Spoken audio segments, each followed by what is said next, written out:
दो घड़ों की कहानी। नदी किनारे एक छोटा सा गांव बसा हुआ था।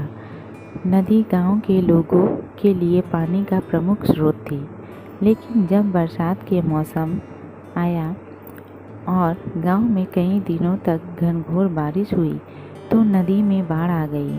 बाढ़ का पानी पूरे गांव में भर गया, मकान पानी में डूब गए, लोगों को सुरक्षित स्थानों पर भागना पड़ा। बाढ़ के पानी में लोगों के घरों की कई चीज़ें बहने लगीं। उनमें दो घड़े भी थे, एक पीतल का घड़ा था और एक मिट्टी का।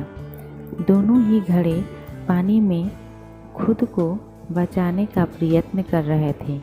पीतल के कठोर और मजबूत घड़े ने जब मिट्टी के कमज़ोर घड़े को संघर्ष करते देखा तो सोचने लगा कि मिट्टी का ये कमज़ोर घड़ा आखिर कब तक खुद को डूबने से बचा पाएगा। मुझे इसकी सहायता करनी चाहिए। उसने मिट्टी के घड़े से कहा, मित्र सुनो, तुम मिट्टी के बने हुए हो और बहुत कमज़ोर हो। बाढ़ के इस पानी में तुम अधिक दूर तक नहीं जा पाओगे और डूब जाओगे। मेरी बात मानो और मेरे साथ रहो, मैं तुम्हें डूबने से बचा लूँगा।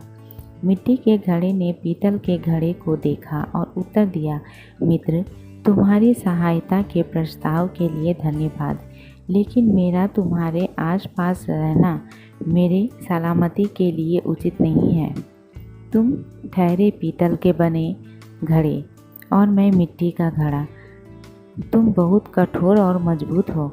अगर तुम मुझसे टकरा गए तो मैं तो चकनाचूर हो जाऊंगा।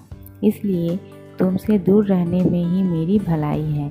मैं स्वयं ही खुद को बचाने का प्रयास करता हूँ। भगवान ने चाहा तो किसी तरह किनारे तक पहुँच ही जाऊंगा। इतना कहने के बाद मिट्टी का घड़ा दूसरी दिशा में बहने का प्रयत्न करने लगा और धीरे धीरे पानी के बहाव के साथ नदी किनारे पहुंच गया। वहीं दूसरी ओर पीतल का भारी घड़ा भी प्रयत्न करता रहा, लेकिन नदी के पानी के तेज बहाव में खुद को संभाल नहीं पाया। उसमें पानी भर गया और वह डूब गया। सीख: विपरीत गुणों की अपेक्षा एक समान गुण वाले अच्छी मित्रता कायम कर पाते हैं।